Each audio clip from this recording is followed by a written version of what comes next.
Good evening. This is a special night for me. Exactly 3 years ago, on July 15th, 1976, I accepted the nomination of my party to run for President of the United States. I promised you a president who is not isolated from the people, who feels your pain and who shares your dreams, and who draws his strength and his wisdom from you. During the past 3 years, I've spoken to you on many occasions about national concerns: the energy crisis, reorganizing the government, our nation's economy, and issues of war, and especially peace. But over those years, the subjects of the speeches, the talks, and the press conferences have become increasingly narrow, focused more and more on what the isolated world of Washington thinks is important.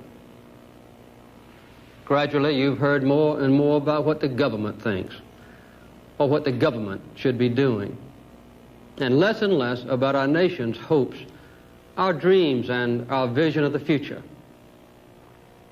10 days ago, I had planned to speak to you again about a very important subject: energy. So I want to speak to you first tonight about a subject even more serious than energy or inflation. I want to talk to you right now about a fundamental threat to American democracy. I do not mean our political and civil liberties. They will endure. And I do not refer to the outward strength of America, a nation that is at peace tonight everywhere in the world, with unmatched economic power and military might. The threat is nearly invisible in ordinary ways. It is a crisis of confidence. It is a crisis that strikes at the very heart and soul and spirit of our national will. We can see this crisis in the growing doubt about the meaning of our own lives and in the loss of a unity of purpose for our nation. The erosion of our confidence in the future is threatening to destroy the social and the political fabric of America. The confidence that we have always had as a people is not simply some romantic dream or a proverb in a dusty book that we read just on the 4th of July. It is the idea which founded our nation and has guided our... Cape Kennedy's dreaming towers, launching pads for lofty ideals.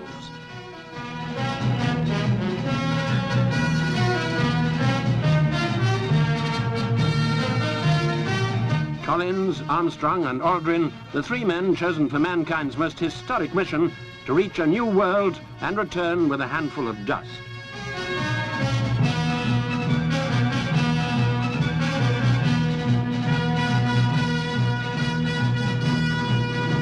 Man puts his head into a goldfish bowl and his trust in the most sophisticated technology human beings can devise. 15 seconds. Guidance is internal. 12, 11, 10, 9. Ignition sequence starts.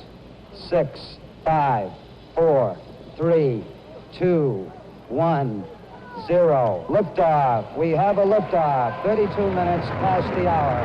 Liftoff on Apollo 11.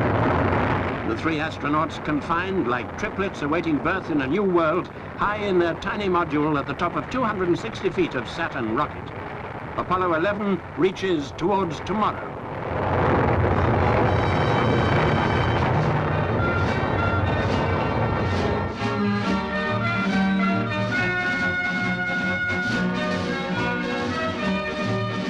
So reassuring as we look at her from Earth, how alien the moon becomes in close-up.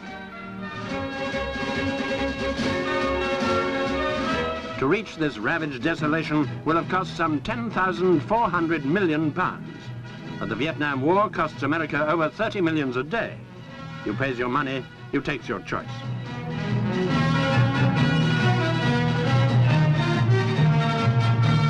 Soon these animated impressions would become reality. Movie Turn will be bringing you the first theatre presentation of the greatest enterprise in history, a complete record of man's first footsteps on another world.